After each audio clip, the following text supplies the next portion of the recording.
Venha estudar o Espiritismo na UEC e conhecer seus aspectos filosóficos, científicos e religiosos.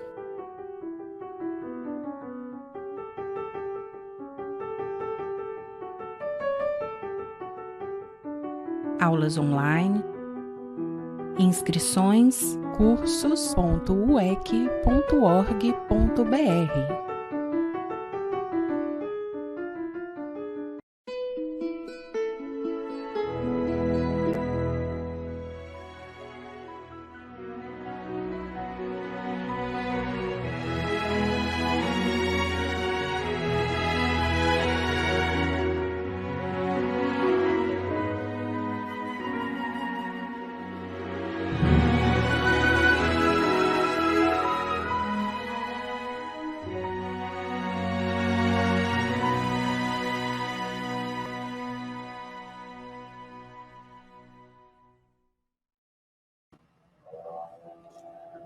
Olá, amigos queridos da União Espírita Cristã.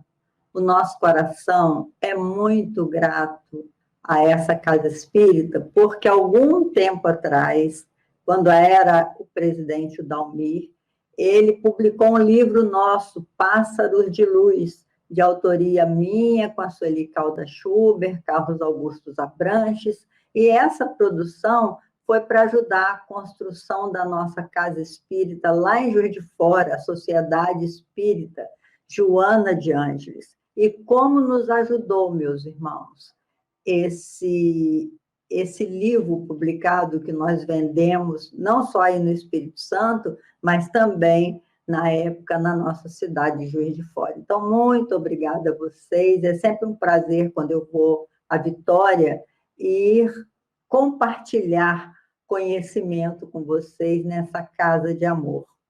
E nós vamos iniciar a nossa palestra lembrando o Sermão do Monte, quando Jesus ele disse assim: não amealheis os tesouros que os ladrões roubam e as traças corroem.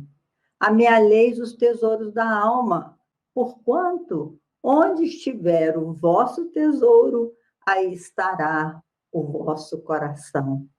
Não vos inquieteis em perguntar o que comerei, o que beberei, o que vestirei. Não vale mais o corpo do que as vestes? Não vale mais a alma do que o alimento? Olhai os pássaros dos céus, não abastecem celeiros, e, no entanto, o nosso Pai Celestial os alimenta. Olhai os lírios dos campos, não fiam, não centeiam, e, no entanto, nem Salomão, com toda a sua glória, se vestiu como um deles.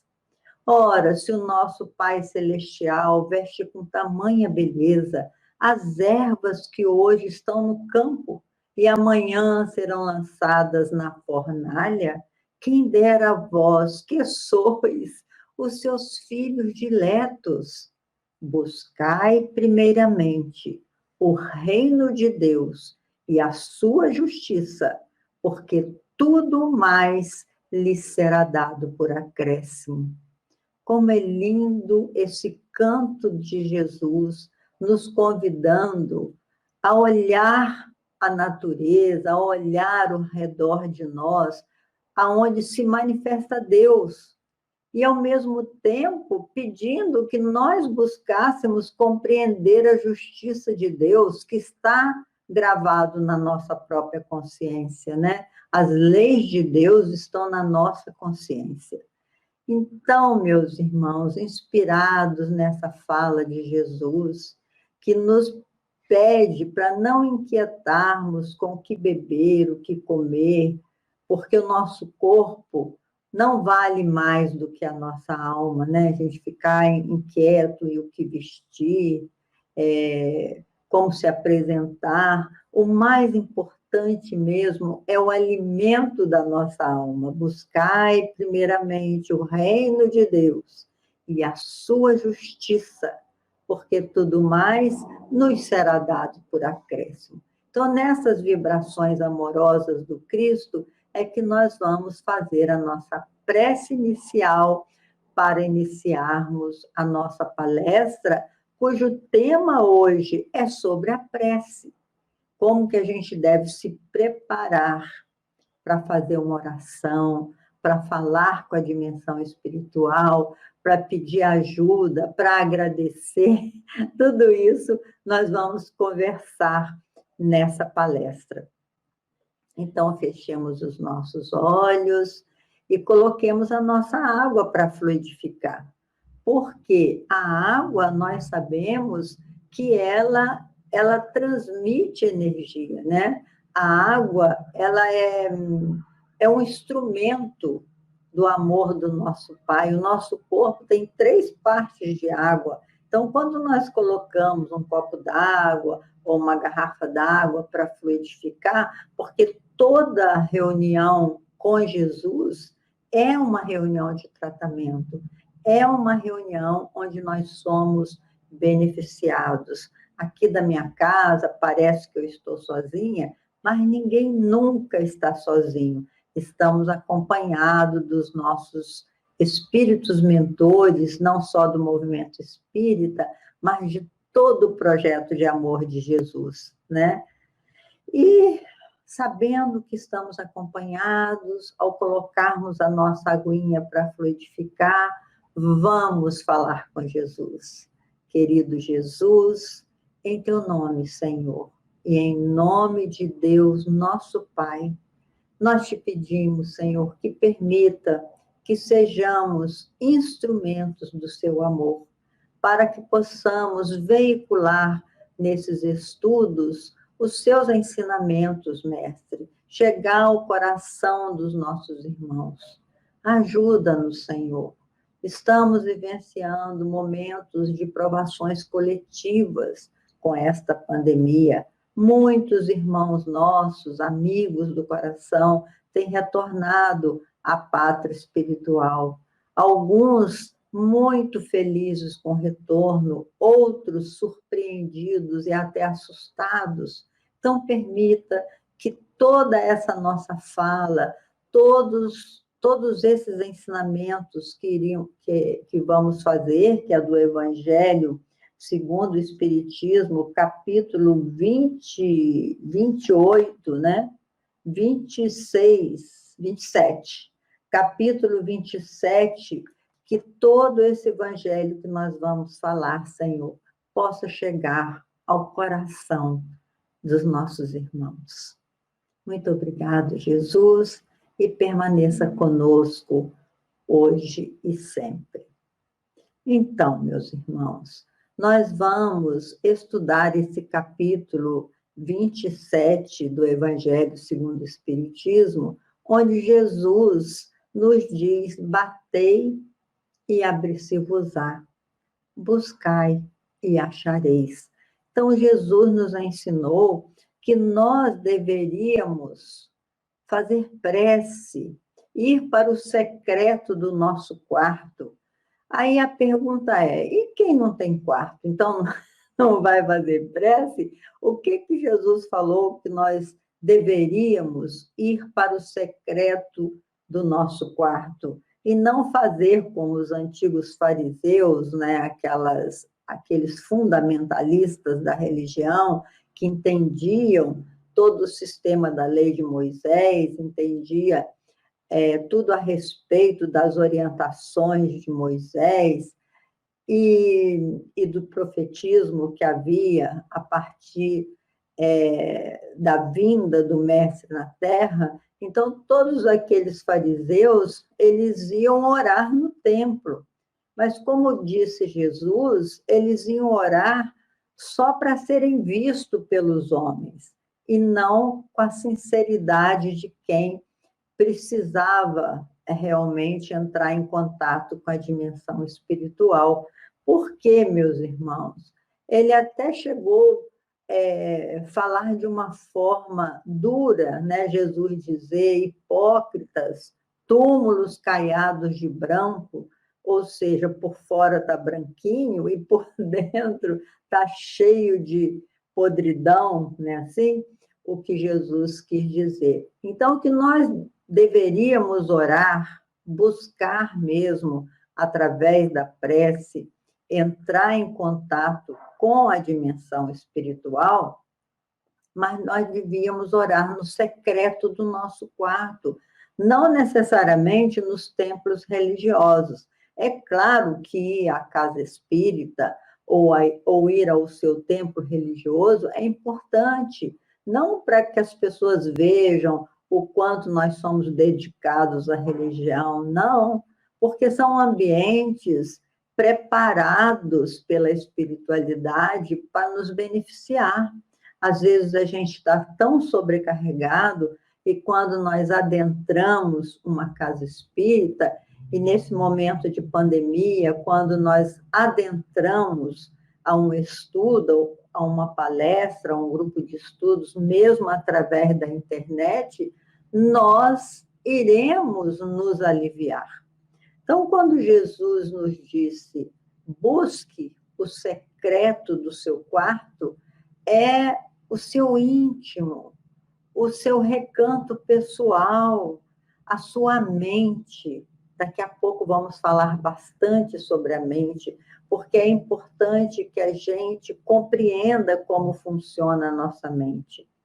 Então, a prece é uma forma, uma fórmula, digamos assim, né, que não tem orientação das palavras. Embora Jesus tenha nos ensinado o Pai Nosso, que já foi traduzido de várias formas, né? Em vários idiomas, em todos os idiomas, o Pai Nosso é maravilhoso, mas nós podemos não só rezar o Pai Nosso, Ave Maria, como temos esses arquétipos dentro de nós ao longo desses 1000 anos de Igreja Católica, não só orar o Pai Nosso e Ave Maria, mas também falar com seu Pai, com o nosso Pai que está no céu, no secreto do nosso quarto. Porque os Espíritos dizem que nenhuma prece fica sem resposta, nenhuma. Todas são ouvidas pelo nosso Pai Celestial e todas têm respostas. Mas é que, às vezes, a gente não quer concordar com a resposta divina. E, às vezes, pedimos coisas que, na verdade, não seriam um bem para a nossa vida. Mas nosso Pai Celestial sabe o que é bom para a nossa vida. Então, meus irmãos, para nós orarmos, vamos entender um pouquinho quem somos nós. Nós somos espíritos em trânsito pela Terra. Nenhum de nós vai permanecer na Terra.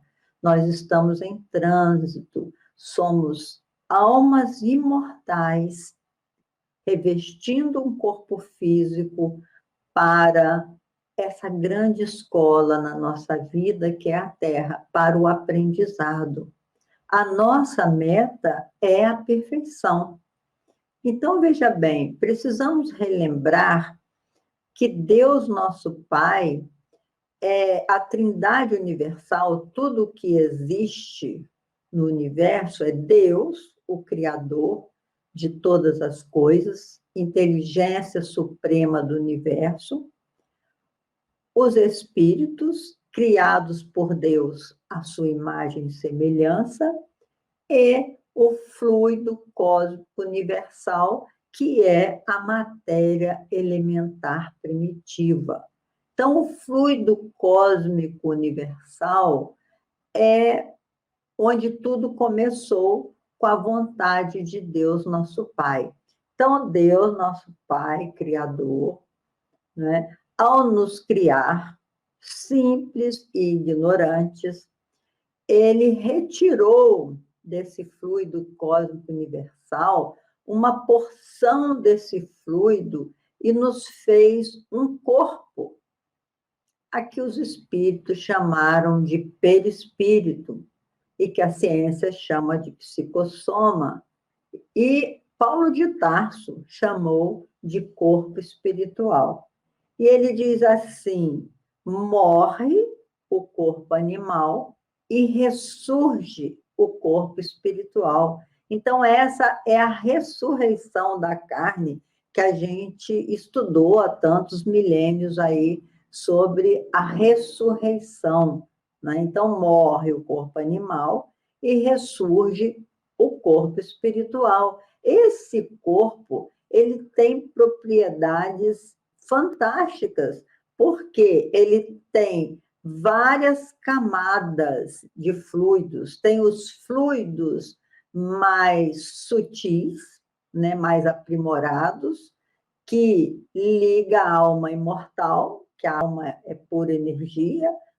Ninguém nunca viu a alma, porque a alma está sempre revestida do seu corpo espiritual. Então, quando você diz assim, eu estou vendo um espírito, você está vendo a alma revestida com seu corpo espiritual ou perispírito. Então, esse perispírito tem elementos fluídicos sutis que liga a alma ao corpo físico e, à medida que vai havendo essa ligação, o corpo espiritual vai absorvendo os elementos materiais da Terra para formar um novo corpo físico, que já tivemos outros. Nós somos reencarnacionistas. Então, em cada reencarnação, o perispírito absorve os elementos materiais da Terra, os elementos também genéticos, né? Porque precisa unir o óvulo ao espermatozoide. Todos nós nascemos do ventre de uma mulher, então forma-se o corpo físico. Esse corpo espiritual, Charles Chaplin falou uma coisa muito bonita. Ele disse assim: quando eu olho a lua, eu vejo a beleza de Deus. Quando eu olho o sol, eu vejo a grandeza de Deus. E quando eu olho no espelho, eu vejo a obra-prima de Deus.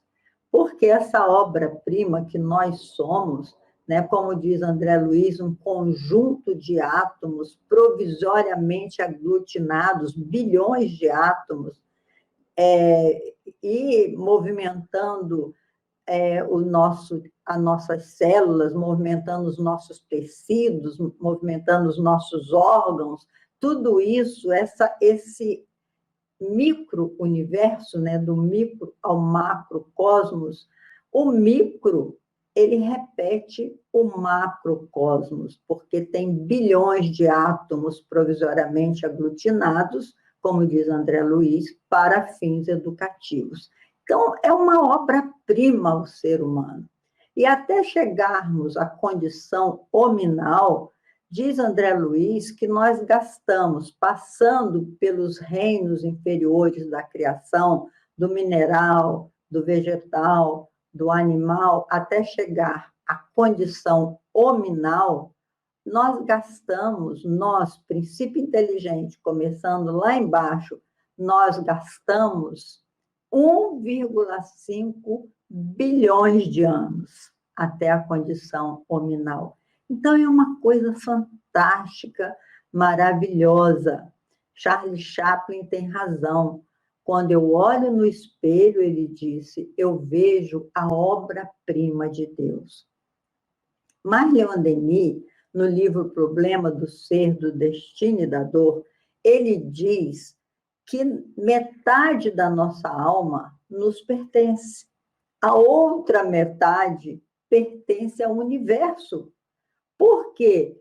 Porque o nosso corpo espiritual, ele é formado dos elementos do universo, do fluido cósmico universal.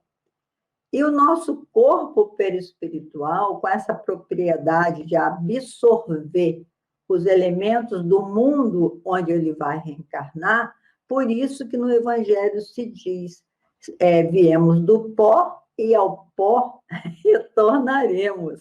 É linda essa imagem também, porque todos esses elementos materiais que o nosso corpo espiritual absorve, Quando nós desencarnarmos, eles são devolvidos à Terra. E esses átomos vão formar novos corpos. Porque na natureza, a gente já sabe, nada se perde, tudo se transforma. Por que nós estamos vendo essa fundamentação? É para que a gente consiga enxergar a nossa própria grandeza e a nossa possibilidade de conversarmos com o nosso Pai Celestial. Então, veja bem, meus irmãos, a obra-prima de Deus somos nós, que somos criaturas imortais e feitos à sua imagem e semelhança. A imagem e semelhança que nós somos de Deus é porque nós temos como meta a perfeição, para um dia sermos herdeiros de todo o universo. E Leon Denis fala uma coisa linda, ele diz, a obra-prima do homem, nós, somos co-criadores com Deus, e a nossa obra-prima é a iluminação desse corpo espiritual, porque a cada reencarnação que nós temos, nós amealhamos conhecimento, amealhamos virtudes para que o nosso corpo espiritual se torne iluminado e possa, na dimensão espiritual, quando nós retornarmos, porque nós não pertencemos à Terra, já dissemos isso, quando nós retornarmos à dimensão espiritual, nós vamos para a dimensão físico-psíquica, digamos assim, que nosso corpo espiritual suportar ir. Nós não podemos, nós não lesamos as leis do nosso Pai Celestial. A lei de Deus é para todos e está inscritos na nossa consciência. Então, a pergunta que se faz no Evangelho é, então, não adianta a gente rezar, que nós vamos ter aquilo, resultado das nossas ações, né? Se nós, ao reencarnarmos, nós trazemos um projeto, e certamente trazemos, por que nós podemos afirmar que trazemos um projeto nessa quantidade de fluidos vitais que nós recebemos? Porque o fluido vital é também uma transformação do fluido cósmico universal. Tudo que existe é transformação do fluido cósmico universal, a unicidade da matéria que os espíritos nos ensinaram. Tudo é formado a partir da transformação desse fluido cósmico universal. Então, tá bem, a gente está na dimensão espiritual, antes dessa encarnação, né? Estivemos reencarnados outras vezes, e nos preparamos na dimensão espiritual para retornar à Terra. Isso aí daria outra palestra, mas nós temos vários livros, por exemplo, A Reencarnação de Sigismundo, nos livros de André Luiz, A Reencarnação de Camilo Castelo Branco, no livro Memórias de um Suicida. E nós nos preparamos para vir à Terra, buscamos o nosso guia espiritual para combinar quanto tempo nós passaríamos aqui, quais pessoas nós poderíamos reencontrar, porque temos muitas almas gêmeas, né? Não temos uma alma gêmea apenas, temos muitos espíritos que já fomos afins em vidas anteriores, e muitas vezes, Leon Denis fala isso, a gente reencarna próximo àquele grupo de espíritos que formam a nossa família espiritual, não necessariamente a família consanguínea. Nós sabemos que a família consanguínea, muitas vezes, são aqueles espíritos mais difíceis, de desafetos maiores, que nós pedimos a oportunidade de retornar em família. E aí, como diz Grosso certa vez na reunião mediúnica, ele se manifestou e diz, quando Jesus nos solicitou que amássemos os nossos inimigos, aí nós perguntamos, mas será que nós temos inimigos? E aí os espíritos disseram que os nossos mais ferrenhos inimigos, muitas vezes, estão outra vez no nosso grupo familiar, não só consanguíneo, mas onde nós fomos chamados a conviver. É assim? Então, tudo isso foi programado e nós retornamos à Terra. E aí, meus irmãos, claro que existe uma programação, porque eu sempre digo, quando você vai sair de férias e você vai para uma praia ou você vai para as montanhas, você prepara, né, o que você vai levar na sua mala. Você prepara a quantidade de roupa que você acha que vai precisar, você planeja o seu dinheiro, quanto tempo você vai ficar, se você vai ficar em hotel, etc, etc. Você planeja tudo. Imagina se nós viríamos para a Terra passar no mínimo 70 anos, né, que hoje a média do brasileiro já é 75 anos, me parece, a média de vida, se nós viríamos sem trazer um planejamento. É claro que nós trazemos o planejamento. E aí a pergunta que os Espíritos fazem nesse capítulo 7, 27 do Evangelho, então será que não adianta a gente orar para pedir pedir as coisas? Será que já está tudo planejado? Claro que não, meus irmãos. Nem tudo está planejado. Nós planejamos mais ou menos o tempo que nós vamos ficar, planejamos sim quem que será nosso parceiro nessa vida, às vezes é até mais de um, primeiro parceiro, segundo a parceira, quem que nós vamos reencontrar, isso tudo está mais ou menos esquematizado. Mas nem todas as dores que nós sofremos estamos resgatando coisas do passado. Às vezes, nós fazemos escolhas equivocadas e criamos dores para a nossa própria caminhada, quando nós somos imprudentes, né? Quando nós fazemos escolhas equivocadas. Então, veja bem, a pergunta é, adianta pedir? Né? Nem todas as provas vêm de vidas passadas. Como nós falamos, existe a imprudência. Então, é bom a gente saber agora como que funciona a nossa mente. Porque no Evangelho segundo o Espiritismo, está muito claro que vale a pena a gente orar, porque nem todas as dores veio de vidas anteriores, são resgates de vidas anteriores, a maioria delas são imprudências que nós cometemos na nossa própria existência, né? E nós vamos saber, então, por quê.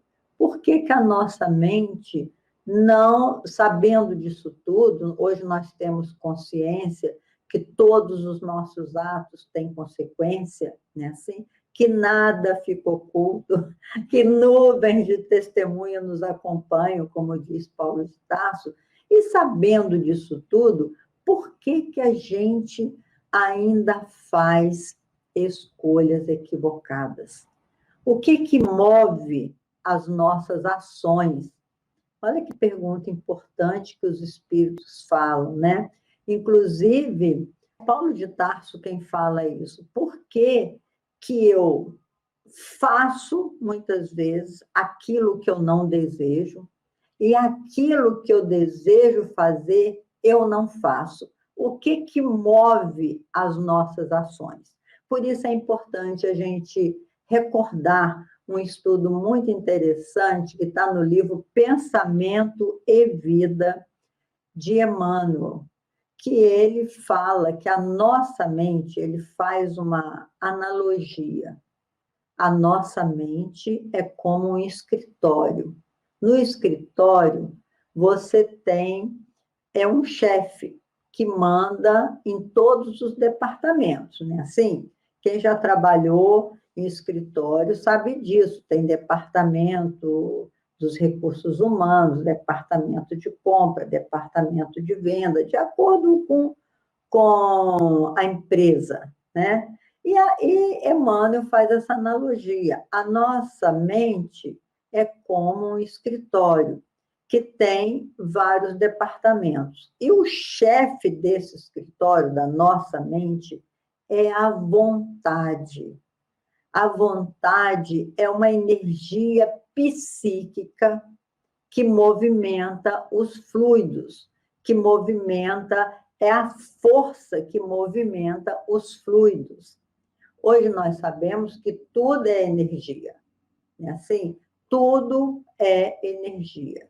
A partir de Einstein, que energia é igual vezes massa, vezes energia é igual a massa vezes a velocidade da luz ao quadrado. Então, tudo tem energia, tudo está em movimento. E nós podemos, com a nossa vontade, que é uma energia psíquica, movimentar fluidos na direção que a gente queira. Então, a vontade é uma energia psíquica tão poderosa que diz Leon Denis, no livro O Problema do Ser, do Destino e da Dor, e na terceira parte, que dor esse terceiro capítulo chama As Potências da Alma, em que ele fala da vontade, que a nossa vontade é mais poderosa do que a eletricidade. E quando você vai estudar um pouco de física e ver lá informações que Einstein dá, Einstein diz que a vontade é uma energia mais poderosa do que a bomba atômica. Então, veja essa energia mental que nós temos e que a gente, às vezes, fica com a vontade fraquinha, né? Assim, eu queria fazer isso, mas eu acho que não vai dar certo, a gente desanima logo. Então, não é para desanimar, porque essa é uma energia poderosa, a vontade. E a vontade direciona na nossa mente 4 departamentos. Olha, deixa eu botar aqui, vou botar para o lado de cá. 4 departamentos. Muito interessante esse estudo, eu tenho feito muitas vezes esse estudo, porque eu acho essa informação muito relevante para a nossa vida. Nós temos o departamento da inteligência. Esse departamento depende dos dados, das informações que a gente traga para os nossos neurônios, né? Quanto mais informação nós tivermos, quanto mais conhecimento, mais a nossa mente imprime uma velocidade maior, os nossos neurônios imprimem uma velocidade maior e amplia a nossa condição de entendimento. É igual a gente vê no computador, se a gente não coloca dados novos, você vai estar sempre acessando os programas antigos, porque você só tem aquilo para dar, né? Assim, na nossa mente também. Então, a inteligência, quando os espíritos trouxeram amai-vos e instruí-vos, é porque eles nos esclareceram que essas são as 2 asas da evolução humana, a conquista do amor e a conquista do conhecimento. Mas não adianta ficar lendo tantas coisas e não saber aplicar, né? Assim, a gente, Leon Denis diz também que é preferível que a gente leia menos, mas que compreenda, que aprofunde no conhecimento, porque todo conhecimento é transformador. Se não for transformador, o conhecimento de nada te valeu, porque se você vai adquirir conhecimento e permanecer o mesmo, então esse conhecimento não te transformou. Ou então você está tendo conhecimento supérfluo que a sua alma não está valorizando. Então, veja bem, meus irmãos, departamento da inteligência. Depois nós temos um outro departamento, surpreendente esse departamento, chama departamento do desejo. Talvez, não importa a ordem que eu estou falando, porque o desejo vem antes do conhecimento. Porque para você conhecer, você precisa desejar. Nós somos seres desejantes. A gente não faz nada sem desejar fazer. E o que te impulsiona desejar fazer, né? Que história é essa que eu não me conheço, eu não sei exatamente o que eu desejo? Como dizia Napoleão, o mundo abre-se em dois, para quem sabe para onde vai, quem sabe aonde quer ir, o que você deseja na vida. O desejo é como uma fome. Você tem fome de quê? Tem pessoas, tem um estudo no livro Ação e Reação que André Luiz fez sobre o desejo, que ele fala que nós temos um desejo central, um desejo que sobrepõe a todos os outros desejos. Por exemplo, quem gosta muito de dinheiro, o seu desejo é multiplicar o seu dinheiro, é aumentar os seus celeiros, né? Assim, quem gosta muito de conhecimento, o seu desejo é adquirir conhecimento, a sua força está aí. Por exemplo, Jesus disse assim, bem-aventurado nas bem-aventuranças, os que têm fome e sede de justiça, porque serão saciados. Fome e sede de justiça. Então, nós temos fome de quê, meus irmãos? De justiça? Se nós temos fome de justiça, se nós nos importamos com a justiça de Deus, como Ele nos ensinou, como Jesus nos ensinou, busque primeiramente o reino de Deus e a sua justiça, se nós temos esse o desejo central, então nós temos que estabelecer prioridades na nossa vida. Qual é a nossa prioridade? E André Luiz, ele faz uma reflexão muito boa nessa questão do desejo, quando ele diz assim, o desequilibrado, as pessoas que não buscam o seu equilíbrio emocional, que vivem a partir só de sensações, são pessoas que refletem no seu caráter, porque todos os nossos desejos refletem no nosso caráter. Reflete no seu caráter a irritabilidade. Você já conheceu gente assim? Que está sempre irritado? Esse desequilibrado tem que, na sua prece diária, pedir muito a Jesus que o ajude a compreender por que ele fica tão irritado, por que ele é tão desagradável, tão reclamão, né? André Luiz também fala disso, vocação para o abismo. Tem pessoas cuja vocação é ficar sempre reclamando, sempre estar irritado. É sinal que ele não compreende o seu próprio desejo central. Porque não é possível que o seu desejo central seja atormentar a vida dos outros, né? Assim, se ele está atormentando, se ele está atordoando, é porque ele está atordoado. Cada um dá o que tem. Então, essa pergunta é muito relevante quando você for fazer a sua prece. Senhor, qual é realmente o meu desejo? O que eu preciso? Qual é a fome que eu tenho na minha vida que eu vou te buscar os amigos espirituais para me ajudar? Então, a prece tem resposta, sim, quando parte de um desejo sincero. Esse é o segundo departamento da nossa mente. O terceiro departamento é o da memória.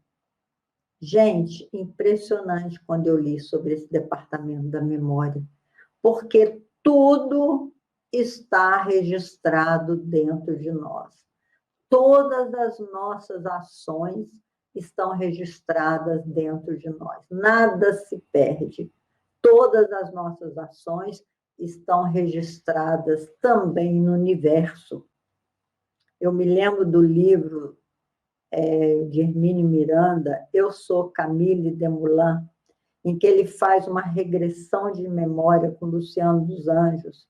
E Luciano dos Anjos diz assim, eu estou lá, e eu sou Camille Desmoulins. Luciano dos Anjos fez uma regressão e Hermínio insistia perguntando, mas você está dentro de você mesmo, lembrando aquilo que aconteceu. Ele diz, não, eu estou lá no acontecimento. Então, é sinal, meus irmãos, como diz Hermínio, que tempo é lugar. É sinal que todos os nossos registros não ficam só dentro de nós, mas ficam também registrados em alguma parte desse universo onde aconteceu o evento. Então, nesse departamento da memória é que estão as respostas que Paulo de Tarso perguntou. Por que eu faço aquilo que eu não quero fazer e por que o que eu preciso fazer, isso eu não faço? É porque, veja bem, esses fantasmas íntimos, essas personalidades que nós assumimos em vidas pregressas, muitas vezes elas têm latência em nós. Muitas vezes elas nos vêm durante o sono. Nós relembramos, através desse departamento da memória, coisas passadas em vidas anteriores e que constituíram um hábito. Quando no passado nós fizemos muitas ações egoístas repetitivas, muitas ações baseadas no orgulho repetitivas, tornou-se um hábito na nossa alma. E quando nós reencarnamos feito um bebê com a carinha inocente, não é assim?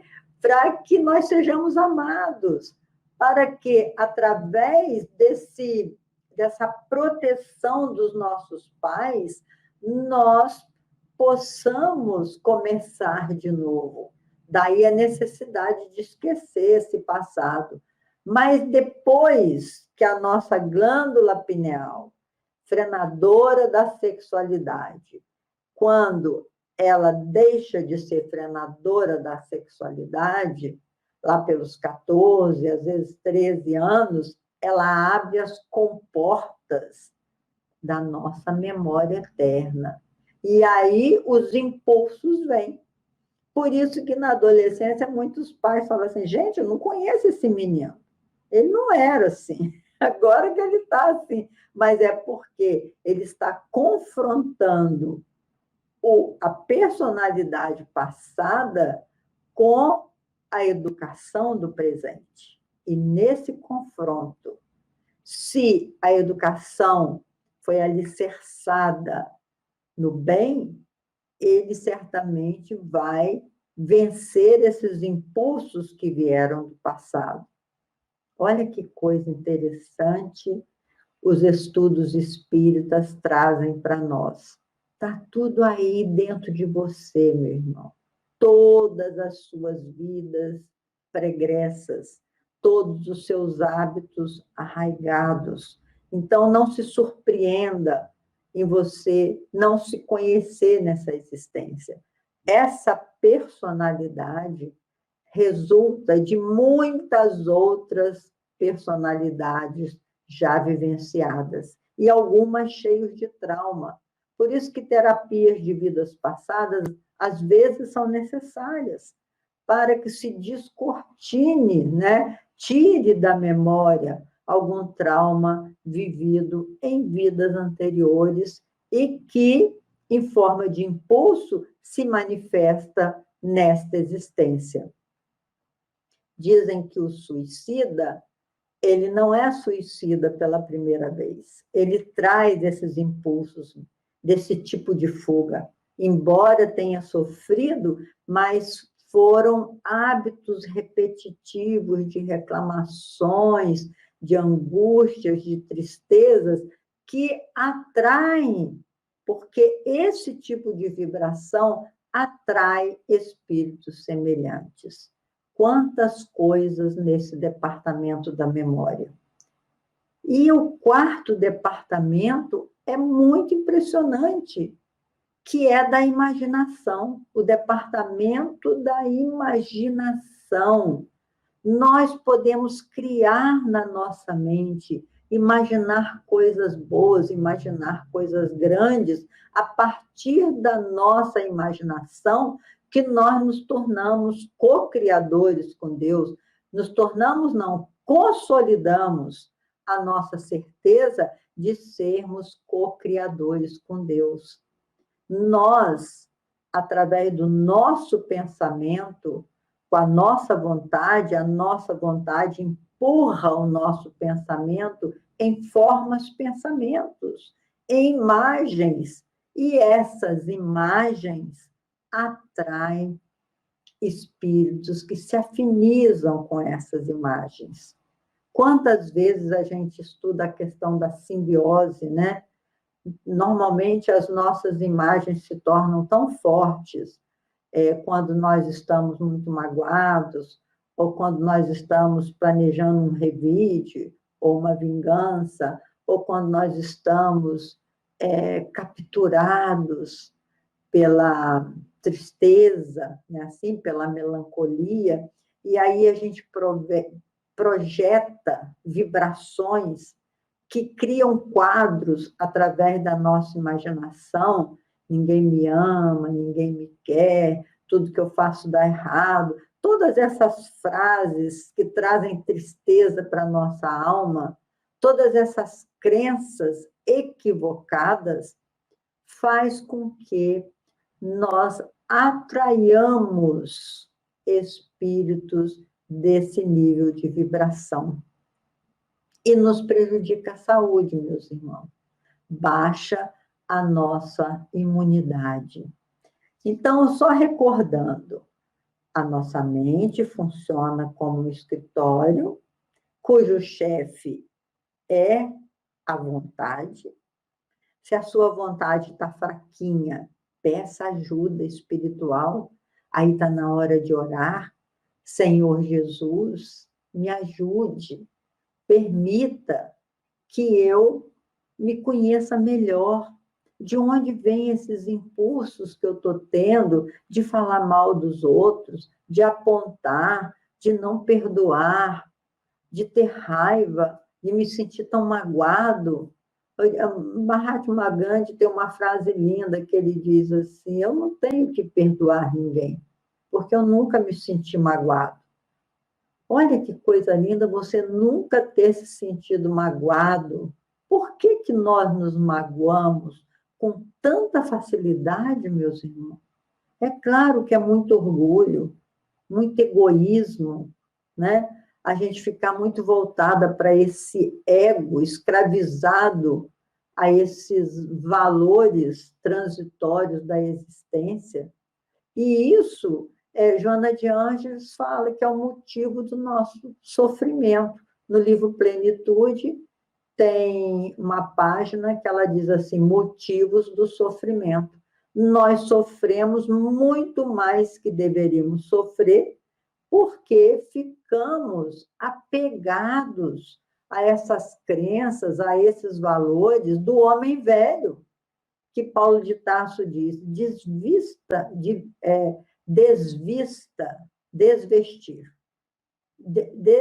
Tira esse homem velho. Essa palavra me enrolou. Tira esse homem velho de você e construa um homem novo. Essas duas asas da evolução humana. Nesse tempo de pandemia, aumenta o seu horário de estudo para trazer novos conhecimentos para a sua mente. Faça meditação, faça exercício, apanhe bastante sol. Mesmo que você não possa sair, busque um lugarzinho onde você possa pegar um solzinho. Aí, em Vitória, cheio de praia, cheio de sol, um clima maravilhoso. E mesmo que você não esteja, né, nesse solário, digamos assim, crie um sol na sua imaginação. A nossa imaginação nos aproxima do nosso Pai Celestial. Nós podemos ser co-criadores com Ele quando nós desenhamos na nossa imaginação um mundo lindo, um mundo colorido, um mundo onde as pessoas se amam, se respeitam, né? Assim, muito otimismo na nossa mente e nada de alimentar essas mágoas, essas tristezas. Eu sei que não é fácil perdoar, mas com a ajuda espiritual, Senhor, me ajude a perdoar. Eu estou sendo dominada pela raiva, pela tristeza, por aquilo que fulano me fez. Porque, na verdade, meus irmãos, nós não somos maus. Isso que os espíritos dizem.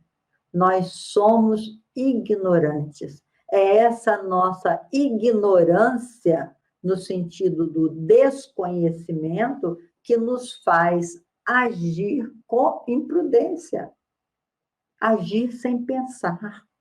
Por isso, Rubem Alves, esse grande educador, diz: educar é ensinar a pensar.